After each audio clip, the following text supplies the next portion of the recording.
नमस्कार, मनी गुरु की इस खास पेशकश में आप सभी का स्वागत है। मैं हूं स्वाति रायना। लगातार तीसरी बार आरबीआई ने ब्याज दरों में बढ़ोतरी करने का ऐलान किया और इस बार 50 बेसिस पॉइंट यानी आधा % की बढ़ोतरी ब्याज दरों में कर दी गई है। तो मई से अब तक कुल मिलाकर 1.40% की ब्याज बढ़ोतरी कर दी गई है। अब इसका इम्पैक्ट आप पर क्या पड़ेगा? जाहिर तौर पर आरबीआई की दरें बढ़ाने के बाद जो बैंक हैं वो भी लोन दरों पर अपनी जो ब्याज दरें हैं वो बढ़ा देंगे और उसका जो इम्पैक्ट है वो आपकी लोन पर पड़ेगा। सभी तरीके के कर्ज महंगे हो जाएंगे और धीरे धीरे करके इसका जो असर है आपकी जेब पर पड़ना शुरू हो जाएगा।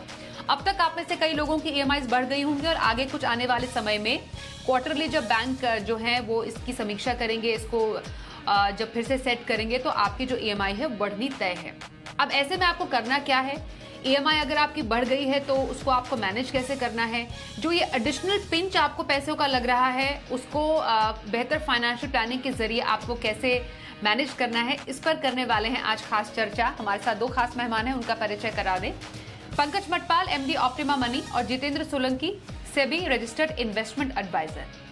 पंकज जी और जितेंद्र, बहुत स्वागत करते हैं आप दोनों ही का हमारे साथ आज मनी गुरु में शामिल होने के लिए। और पंकज जी, जैसा एक्सपेक्ट किया जा रहा था बिल्कुल वैसा ही हुआ। एक बार फिर से ब्याज दरों में बढ़ोतरी कर दी गई। इनफैक्ट इस बार तो 50 बेसिस पॉइंट का झटका लगा है। अनुमान थोड़ा इससे कम था, लेकिन हाँ ये जरूर मालूम था कि ब्याज दरों में बढ़ोतरी होगी तो जरूर होगी।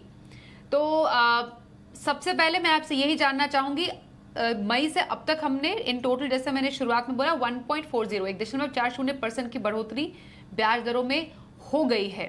तो कैसे इम्पैक्ट करेगा हमारे लोन को ये?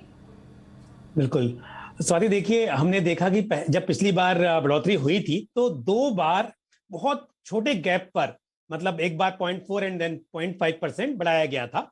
तो डेफिनेटली अभी भी हम बात करें तो ये बहुत कम समय में ये जो बढ़ोतरी हुई है, बहुत समय नहीं लगा 1.40% बढ़ने में। अब इसका जो लोन पर फर्क पड़ेगा, देखिए ऐसा नहीं है कि आपकी ईएमआई बढ़ जाएगी, क्योंकि क्या होता है जब कोई व्यक्ति लोन लेता है तो उस वक्त उसकी उस टेन्योर के आधार पर और उस टाइम पर जो रेट ऑफ इंटरेस्ट चल रहा होता है उसके आधार पर ईएमआई तय हो जाती है। लेकिन हमारी जो ईएमआई होती है उस ईएमआई में 2 कंपोनेंट होते हैं, प्रिंसिपल और इंटरेस्ट। अब मान लीजिए कि ईएमआई 20,000 रुपए की है और पहले यदि इंटरेस्ट रेट कम था, उस वक्त मान लीजिए कि 5,000 रुपए आपके जाते थे प्रिंसिपल में और 15,000 जा रहे थे इंटरेस्ट में। लेकिन अब क्योंकि इंटरेस्ट रेट बढ़ गया है और ईएमआई सेम रहेगी, तो ऐसे में आपका जो प्रिंसिपल रिपेमेंट है वो कम होगा और इंटरेस्ट ज्यादा कटेगा। तो इससे होगा ये कि आपका जो लोन का टेन्योर है वो काफी बढ़ जाएगा। तो बैंक सामने से आपको नहीं बोलते हैं कि आप इसे कम कर लीजिए या फिर टेन्योर बढ़ाना है या फिर आपको इंटरेस्ट रेट क्योंकि बढ़ गया है तो आपको अपनी ईएमआई चेंज करनी है, टेन्योर बढ़ाना है।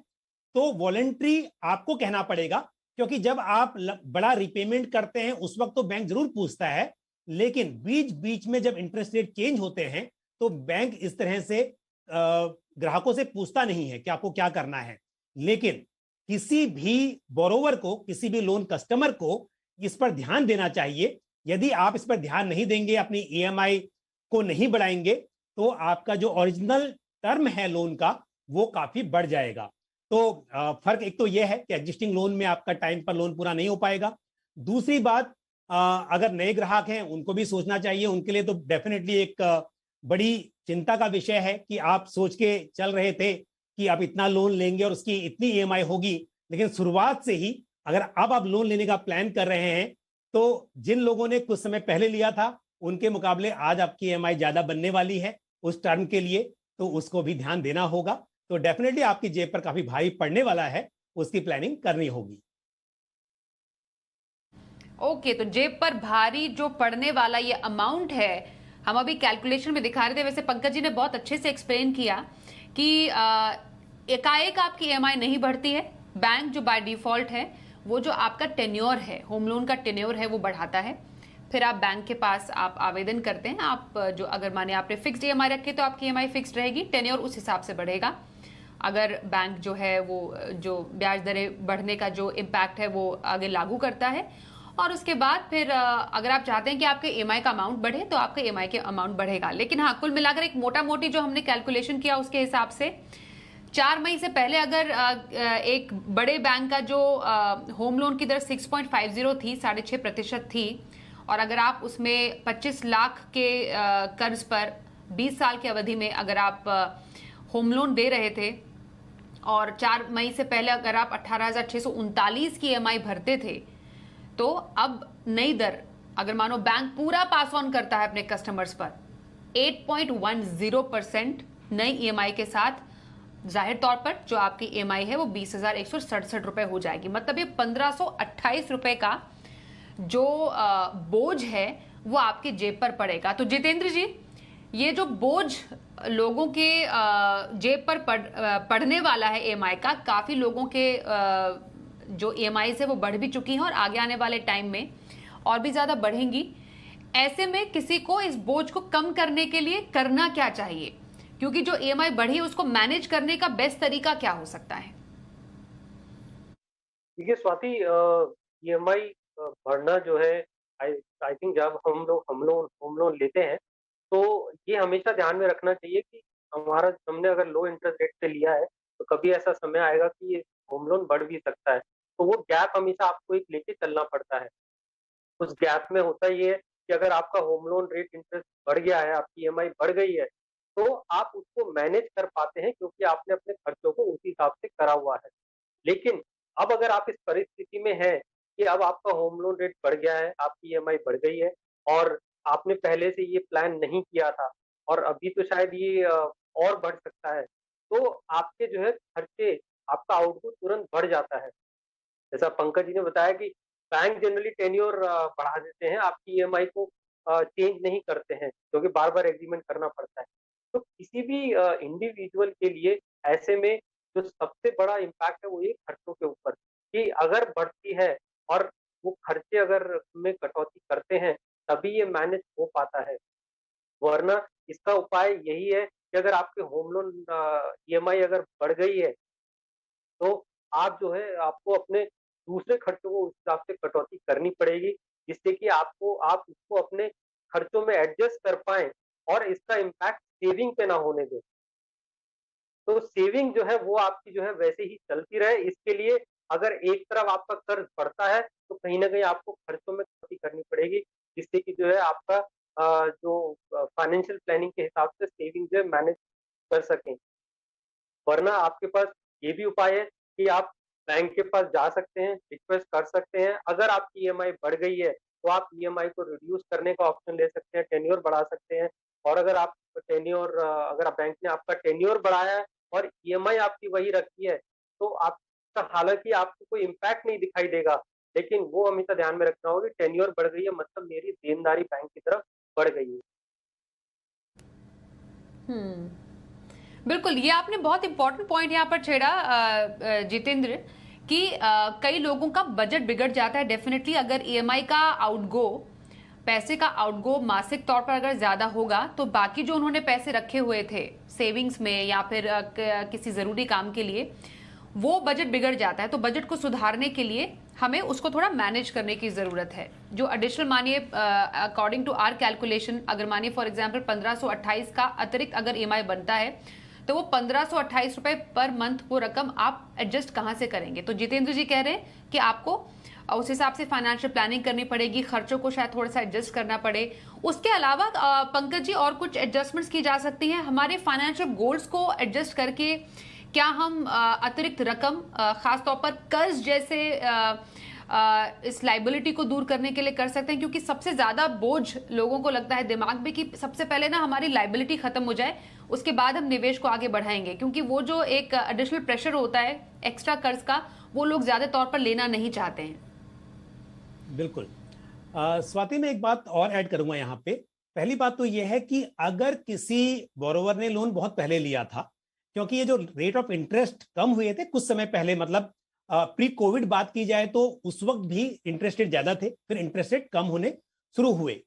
अब ऐसे में क्योंकि हम यहां बात कर रहे हैं तो ऐसा नहीं लगना चाहिए कि हर व्यक्ति को कि मेरा अब तो टेन्योर बढ़ने ही वाला है, क्योंकि यदि किसी ने पहले ही बढ़े हुए दरों पर लोन लिया था और बीच में कम हो गया था, तो यदि उस रेट पर हम कैलकुलेट करते, मान लीजिए ओरिजिनली उसने 20 ईयर्स का लोन लिया था और तब रेट ऑफ इंटरेस्ट ज्यादा था, फिर रेट ऑफ इंटरेस्ट कम हुआ तो मतलब टेन्योर कम हो गया था, और अब यदि हम प्री कोविड वाले दरों पर आए हैं तो इसका मतलब जो ओरिजिनल टेन्योर था वही रहेगा, उससे ऊपर नहीं बढ़ेगा। लेकिन यदि किसी ने उस वक्त लिया था जब रेट ऑफ इंटरेस्ट बहुत कम था, तो डेफिनेटली उसके लिए ये टेन्योर बढ़ जाएगा क्योंकि रेट ऑफ इंटरेस्ट बढ़ गया है। तो ये भी ध्यान देने वाली बात है। दूसरी बात, क्योंकि खास तौर पर उनके लिए जिन्होंने लोन की शुरुआत उसी वक्त की है जिस वक्त रेट ऑफ इंटरेस्ट बहुत कम थे, तो उनके लिए मैं जरूर कहूंगा कि टेन्योर आगे बढ़ने की ही उम्मीद है अगर वो अपनी ईएमआई नहीं बढ़ाते हैं, क्योंकि इतने कम रेट ऑफ इंटरेस्ट रह पाना थोड़ा मुश्किल ही है। जिस रेट पर हम थे पहले से 4% का रेपो रेट, वो काफी कम था।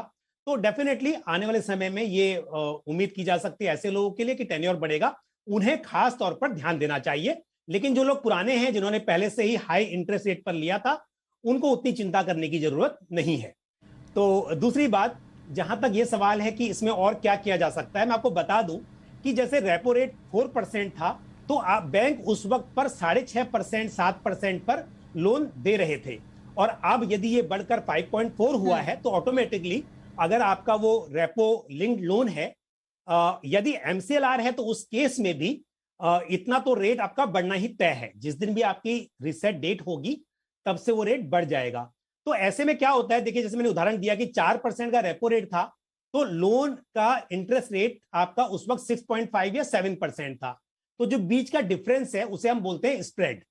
तो ये स्प्रेड होता है, ये बैंक तय करती है, और ये कई बार एक कस्टमर से दूसरे कस्टमर के बीच अलग होता है। मतलब सेम बैंक आपके प्रोफाइल को देखकर लोन का रेट तय करता है। तो अगर बेस रेट हो सकता है 6.5% का हो, लेकिन किसी बोरोवर को उस वक्त पर 8%, 9%, यहां तक कि हमने कोई शो में साथ में जिक्र भी किया था इस बात का कि 11% पर भी लोन दिया हुआ था। तो बैंक अपने हिसाब से कस्टमर के प्रोफाइल को देखकर ये स्प्रेड तय करते हैं। तो हो सकता है कि किसी वक्त पर जब बोरोवर ने लोन लिया था, उस वक्त से अब तक उसका प्रोफाइल काफी चेंज हो गया हो। रिलेशनशिप को देखते हुए हो सकता है कि उसको अब कम रेट पर लोन मिल सकता हो। तो ऐसे में यदि ऐसा है कि आपका रेट ऑफ इंटरेस्ट पहले से ही ज्यादा था, तो आपको बैंक से बात करनी चाहिए, रिक्वेस्ट करनी चाहिए और इस स्प्रेड को कम कराना चाहिए, ताकि आपका जो एक्चुअल रेट ऑफ इंटरेस्ट है वो कम हो जाए। अगर आपका बैंक नहीं सुनता है, तो आपके पास एक चॉइस और है कि आप अपना बैलेंस ट्रांसफर कर सकते हैं दूसरे बैंक के पास, तो इसे रिफाइनेंस कराया जा सकता है। और आजकल क्योंकि कोई पेनल्टी नहीं लगती है, अभी आरबीआई का रूल है कि प्रीपेमेंट चार्जेस नहीं होते हैं, तो ऐसे में आपके लिए आसान हो जाता है कि आप इसको पोर्ट करा सकते हैं। आप बेशक किसी और बैंक के पास बैलेंस ट्रांसफर करा सकते हैं। तो पहले इसके बारे में सोचना चाहिए। उसके बाद जैसा जितेंद्र ने कहा कि एक्सपेंसेस की बात हो, या उसके बाद आप अपनी सेविंग्स को भी अगर कम करना पड़े कुछ टाइम के लिए, वो आप कर सकते हैं। और यदि ये सब नहीं होता है, तो जब जब आपके पास कुछ पैसा एक साथ आता है, उस वक्त पर जरूर आप एक बड़ी राशि लमसम में चुका दें, कुछ अपना जो प्रिंसिपल अमाउंट है उसको कम करें, ताकि आपका जो ओरिजिनल टर्म है वो बढ़े नहीं। इनफैक्ट आपने प्रीपेमेंट का यहाँ पर जिक्र किया पंकज जी। एक दर्शक हमसे फेसबुक पर इसी से रिलेटेड सवाल पूछ रहे हैं, सुदीप सिंगल साहब। ये कह रहे हैं कि अगर किसी के पास 50 लाख रुपए हैं और होम लोन भी चल रहा है, तो क्या होम लोन का प्रीपेमेंट करना बेटर ऑप्शन रहेगा, या फिर उस 50 लाख का एन्युटी प्लान लेना चाहिए? ये एन्युटी प्लान स्पेशली लेना चाह रहे हैं। और अगर अच्छा, इनके सवाल का एक और हिस्सा ये है कि होम लोन जो बकाया है वो 10 लाख का है और हाथ में 50 लाख रुपए हैं, तो उसमें से कुछ रकम होम लोन की रिपेमेंट में लगा दे और बाकी इन्वेस्टमेंट में लगा दे। जितेंद्र जी, मैं आपसे पूछूंगी और फिर पंकज जी आपसे भी इस पर राय लूंगी। देखिए, इनका जो आउटस्टैंडिंग है वो 10 लाख है और 50 लाख इनके पास सरप्लस है। तो निश्चित तौर पर इनके पास वो सरप्लस है जिससे ये अपना होम लोन चुका सकते हैं। हालाँकि हम लोग जब प्लानिंग करते हैं तो ये देखते हैं कि होम लोन के अंदर जो इंटरेस्ट पेमेंट आपको मिल रहा है, जिसमें 2 लाख तक का आपको टैक्स बेनिफिट मिलता है, तो उसकी वजह से आपकी आय जो है वो कम हो जाती है। तो ये एक बेनिफिट अवेलेबल है जिसको ज़्यादातर लोग देखते हैं। लेकिन मेरी राय में फाइनेंशियल प्लानिंग के लिहाज से आप जितनी जल्दी डेट फ्री हो सकते हैं, वो आपके लिए बहुत अच्छा होता है। तो अगर 50 लाख का सरप्लस है और 10 लाख का आउटस्टैंडिंग लोन है, तो मेरी राय यही होगी कि 10 लाख का आउटस्टैंडिंग लोन चुका दें और 40 लाख से आप अपनी जो है, जो फ्यूचर की प्लानिंग करना चाह रहे हैं, वो आप कर सकते हैं। ओके। और पंकज जी, क्योंकि लोगों का यही सवाल रहता है, जैसे जितेंद्र कह रहे हैं कि कर्ज मुक्त होना एक प्रायोरिटी होना चाहिए। कई ये लोग ये सोचते हैं कि क्या हम एसआईपी करें या फिर ईएमआई भरें। तो जब ये ऑप्शन आ जाता है किसी के पास, तो प्रेफरेंस क्या रहनी चाहिए? स्वाति, मैं एसआईपी पे आने से पहले थोड़ा सा जो जितेंद्र ने कहा उसको थोड़ा और ऐड करूंगा उसमें। जितेंद्र ने बिल्कुल सही कहा कि लोन रीपे करना चाहिए, तो ये तो बिल्कुल तय है। तो इनके केस में तो वैसे भी क्योंकि 10 लाख का ही आउटस्टैंडिंग है और 50 लाख इनके पास है, तो कुछ सोचने की जरूरत नहीं है। बट अदरवाइज ऑल्सो मैं एक बात जरूर कहूंगा कि आपकी जो एन्युटी की आप बात कर रहे हैं, एन्युटी प्लान का जो रिटर्न है 6% से ज्यादा यूजुअली नहीं होता है। 6% के आसपास या उससे कम वाले एन्युटी प्लान अवेलेबल हैं। अब यदि आपका रेट ऑफ इंटरेस्ट लोन पर 8%, क्योंकि अब जो दरें बढ़ी हैं उसके बाद 8% से कम होना मुझे मुश्किल लगता है, तो कम से कम अगर 8% भी है और आप एनविटी में कमा रहे हैं 6%, तो फिर ऐसे में यदि इनका सवाल यह भी होता है कि मुझे मेरे पास 10 लाख रुपए ही हैं और क्या मैं 10 लाख चुकाऊं या नहीं, तब भी मैं यही कहता कि आपको पहले अपना लोन रीपे करना चाहिए। अब सवाल जो दूसरा था कि एसआईपी या फिर रीपेमेंट ऑफ लोन, यहां पर स्वाति थोड़ा सा क्या होता है ना, कई बार आपके दूसरे गोल्स होते हैं। आप ऐसा नहीं सोच सकते हो कि मुझे लोन ही रीपे करना है।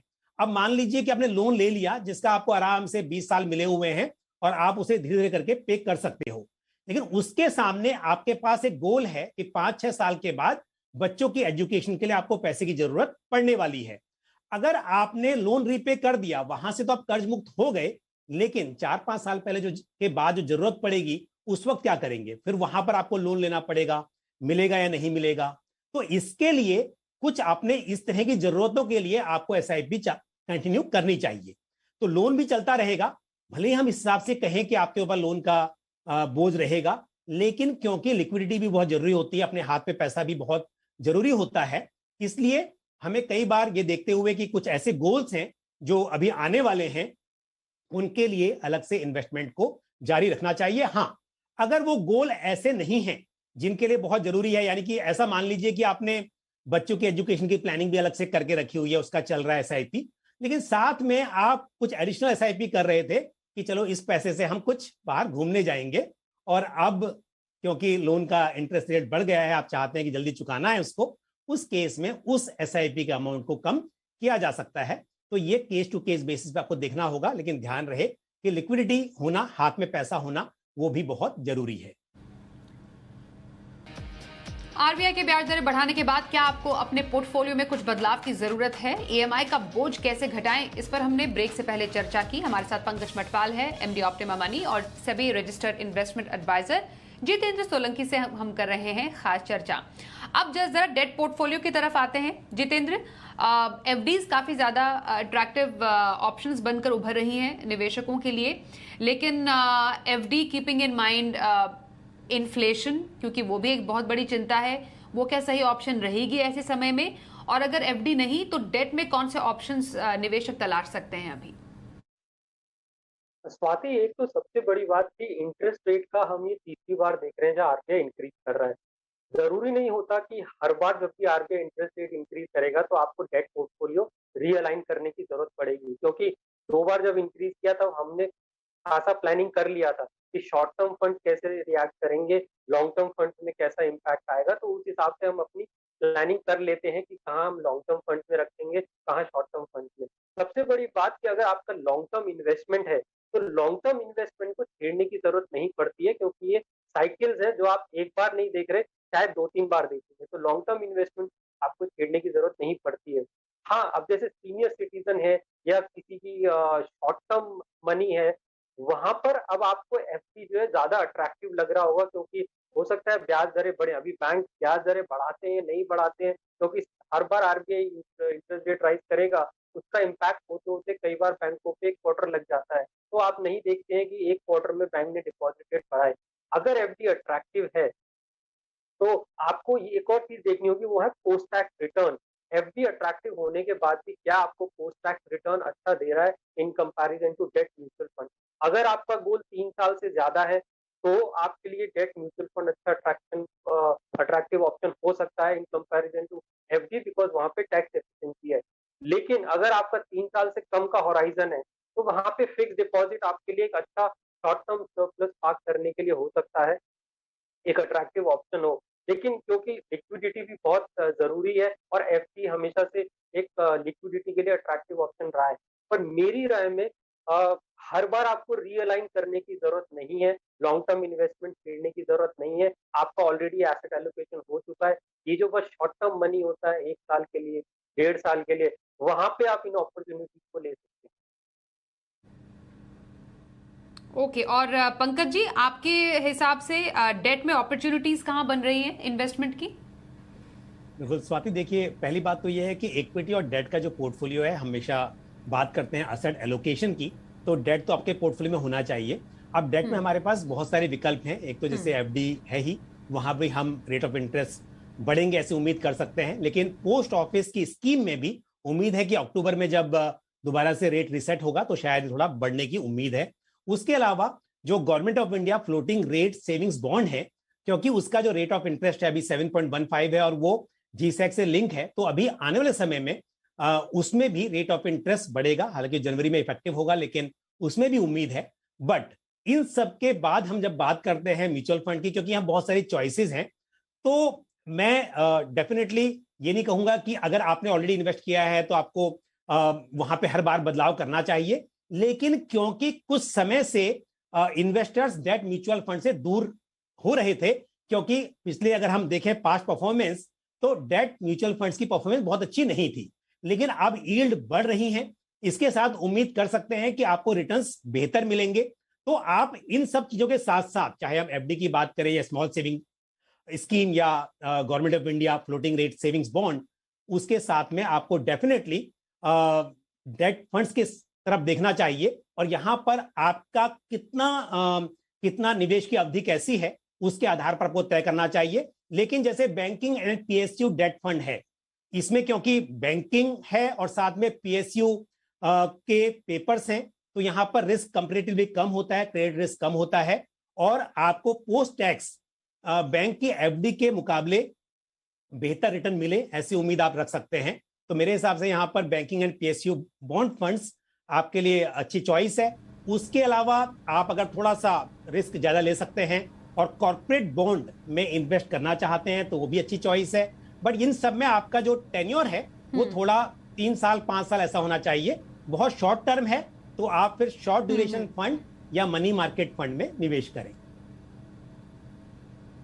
ओके और इक्विटी में खास तौर पर, जैसा जितेंद्र आप बता रहे थे कि लॉन्ग टर्म में ज्यादा इम्पैक्ट नहीं पड़ना चाहिए किसी के पोर्टफोलियो में, पर कोई खास स्ट्रैटेजी जहां पर निवेश करने की सलाह आपकी तरफ से रहेगी? देखिए, इक्विटी के अंदर मेरे हिसाब से वो एसेट एलोकेशन का ऑप्शन लेना चाहिए। लेकिन क्योंकि जिस सिनेरियो से हम गुजर रहे हैं उसमें काफी वोलेटिलिटी देखने को मिल रही है, इंटरेस्ट रेट बढ़ रहा है, तो ऐसे में अगर आप अपना पोर्टफोलियो लार्ज कैप ओरिएंटेड रखेंगे तो मेरी राय में अपने पोर्टफोलियो में आपको वोलेटिलिटी कम मिलेगी, कंसिस्टेंसी ज्यादा दिखाई देगी। वहीं पे अगर आप मिड कैप और स्मॉल कैप का हायर एक्सपोजर लेके चलते हैं तो आपको अपना पोर्टफोलियो ज्यादा वोलेटाइल दिख सकता है। तो मेरी राय में अगर आप 100 रुपए इक्विटी में इन्वेस्ट करते हैं, 70-75 आप लार्ज कैप में रखिए, 20-25 जो आप मिड स्मॉल कैप में रख सकते हैं, तो इससे आप एक बेहतर इक्विटी पोर्टफोलियो बना सकते हैं। ओके, बहुत धन्यवाद करेंगे पंकज जी और जितेंद्र, आप दोनों का ही हमारे साथ मनी गुरु में आज इस एपिसोड में शामिल होने के लिए और हमसे चर्चा करने के लिए। मनी गुरु में आज के लिए बस इतना ही, रुकते हैं एक ब्रेक के लिए। आप भी चाहते हैं हमसे पूछना कोई सवाल, जरूर पूछिए, तरीका बेहद आसान है। हम आपको दिखाने वाले हैं सवाल पूछने का तरीका, हमारा व्हाट्सएप नंबर जिसपे आप सिर्फ हमें सवाल लिख कर भेज सकते हैं, और साथ ही ईमेल आईडी पर भी आप अपना पूरा सवाल अपने नाम अपने फोन नंबर के साथ जरूर भेजें। moniguru@zemedia.slgroup.com, number 9582222266। फिलहाल दीजिए इजाजत, देखते रहिए जी बिजनेस।